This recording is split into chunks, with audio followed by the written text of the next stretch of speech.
Здравствуйте, в студии Николай Борисов и обзор чрезвычайных происшествий. Реальный срок получил житель Мирного за повторное вождение в состоянии опьянения. В феврале этого года подсудимый, будучи дважды осужденным за пьяное вождение, вновь сел за руль. Когда он двигался по одной из улиц, его остановили и отстранили от участия сотрудники ГИБДД. Суд приговорил подсудимого к 10 годам условного срока.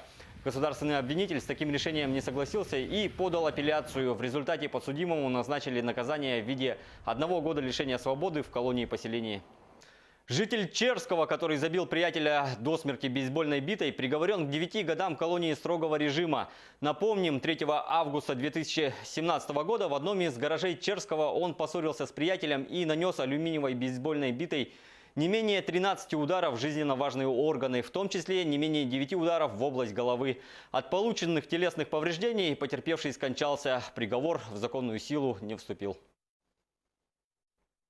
В социальные сети попало видео погони за снегоходом в Жиганске. В ГИБДД пояснили, что 34-летний местный житель был пьян и проигнорировал требования полицейского остановиться.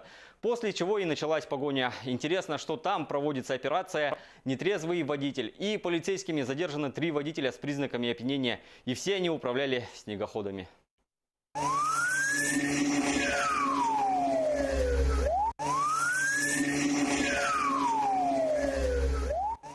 Глава Следственного комитета России Александр Бастрыкин вручил награды лучшим сотрудникам ведомства, старшим помощникам и помощникам руководителей следственных управлений по взаимодействию со средствами массовой информации.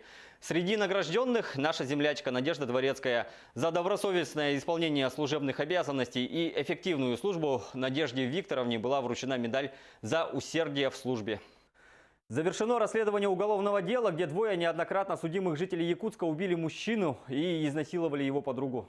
Обвиняемые распивали спиртные напитки со своим знакомым в его квартире, расположенной по улице Орджоникидзе в городе Якутске.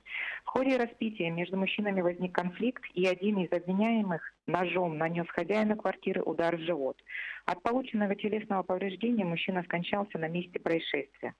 После совершения убийства обвиняемые совершили изнасилование и насильственные действия сексуального характера в отношении 31-летней знакомой погибшего, которая находилась в его квартире.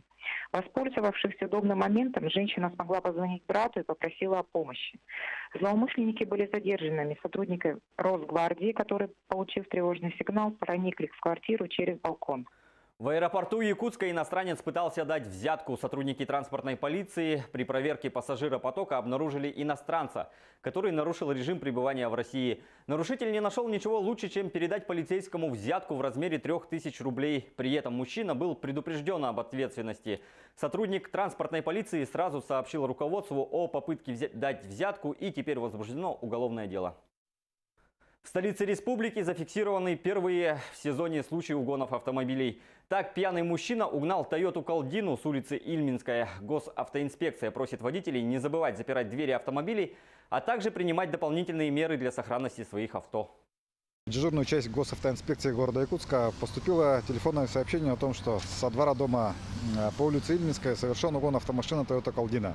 Данная автомашина была замечена на улице Каландрашвили возле дома номер 29 и задержана. За рулем находился 36-летний мужчина с явными признаками алкогольного опьянения. Данного мужчину задержали и доставили в территориальный отдел полиции.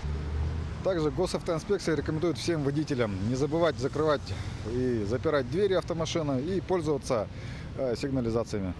Учение «Свет» в столице республики 2 учеников школы номер 25 незаконно отстранили от уроков. 2 учеников 6 класса были незаконно переведены на очно-заочную форму обучения. Об этом говорил приказ директора в сентябре и октябре 2017 года. В результате несовершеннолетние практически не учились и имеют академическую неуспеваемость по нескольким предметам. Сообщается, что в приказах сделана ссылка на личное заявление родителя. Также выявлено, что причиной перевода явились проблемы в их поведении. Однако при принятии такого решения администрацией школы не учтены интересы детей с точки зрения получения качественного образования. Прокуратура внесла представление в адрес начальника управления образования мэрии города. Приказы аннулированы, школьники переведены на очную форму обучения. Приехав к пункту полиции, обрадовался, что не убьют. Директор управляющей компании ЖКХ «Столичная» Эльшан Азизов рассказал нашему телеканалу, как происходила встреча с конкурентами из УК «Юнион». Напомним, две управляющие компании в Якутске не поделили между собой жилфонд, и это привело к открытой конфронтации. В субботу вечером, 14 апреля, на территории Зеленого Луга произошла стычка. Думал, заеду на 5 минут, поговорю, да уеду. Когда я вышел с машины, вот здесь стояли 3 машины. А вокруг этих машин стояли человек 10. Подошли ко мне 2. Спросили, кто Ишан. Я ответил, что это я. Один мне сразу показывает удостоверение. Я пока пытался прочесть, что там написано, тут же удар прилетел от того же человека, кто держал удостоверение. А следом еще удары, и все. Это продолжалось в течение часа. Потом меня посадили в другую машину, куда-то увезли, глаза связали, я ничего не видел, в машине били. Я сознание потерял, но когда пришел в себе, думаю, чуток подожду, все равно машина остановится, какой-нибудь дверь откроется, я отобьюсь и убегу. А когда глаза мне развязали, я посмотрел, что меня везут с Дзержинского 16/1. А там стояли уже сотрудников 5, думаю, тут уж точно не убьют. Между тем, жильцы дома по улице Речников, 12, который стал яблоком раздора между управляющими компаниями «Юнион» и ЖКХ «Столичная», хотят сменить свою управляющую компанию. Мы в течение 5 лет находимся под управлением УК ЖКХ «Столичная», но они ничего не делают, на вызовы не реагируют. В бройлерной на 1-м этаже всю зиму протекала вода, и они не могли устранить течь. Крыша прохудилась. Они туда положили пленку вместо того, чтобы починить. С таким же успехом они могли туда и зонтик поставить, сказала жительница дома Юлия Семисько. На этом у меня все. Берегите себя.